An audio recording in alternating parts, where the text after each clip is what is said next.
Here's the question. How do you build, work, and run camera gear when there's no power outlet in sight? I guess manual tools and a film camera could get you there.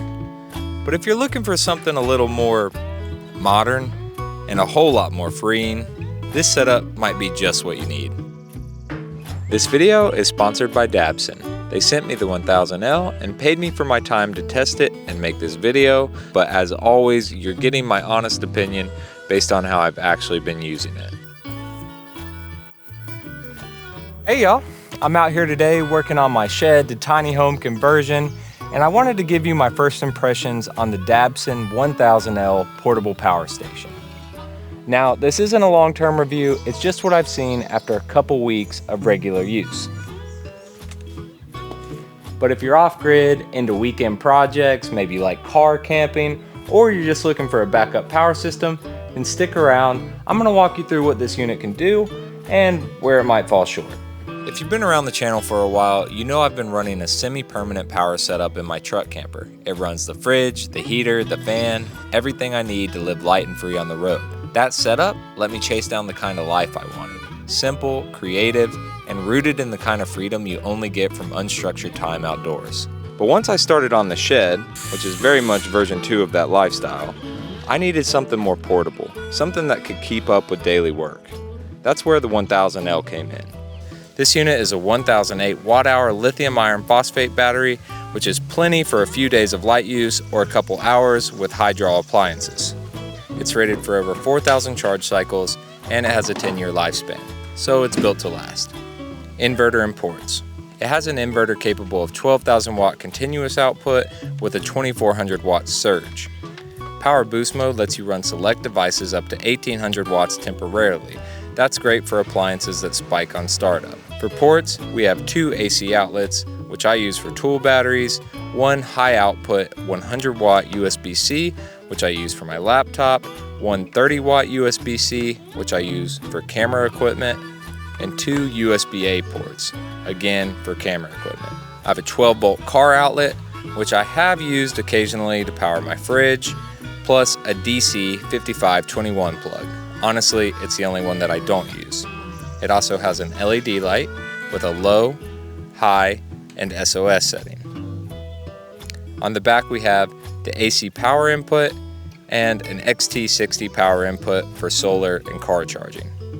Design and build. It weighs just over 23 pounds, which is not bad for what's packed inside, has a solid handle, rubber feet, and a compact footprint. It fits right into tight spots in the shed or back of the truck.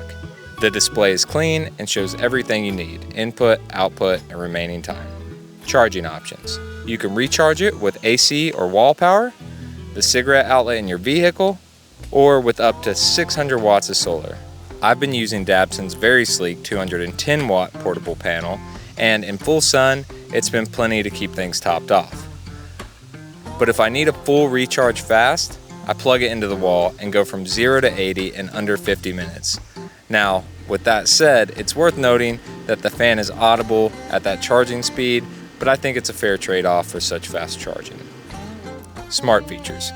You can also control the unit through the Dabbsson app, which is nice to have, but personally I feel like the user interface on the unit is perfect for my needs. So what am I liking about this thing so far? Well, number one is the charging speed. Like I mentioned, it does great with solar, but it's also blazing fast with AC power, and that's a huge perk. Number two, it has enough charging ports for everything I throw at it. And number three has got to be the form factor. It's compact, it's easy to carry, and I think it just looks nice. In my opinion, they nailed the design on this one. So what are some areas for improvement? Well, number one, I think these little LED lights are becoming standard on a lot of power systems out there, but I could take them or leave them. I would much rather have another charging port. Number two, in direct sunlight, that screen can be a little bit difficult to see, but I guess you could always download the app too.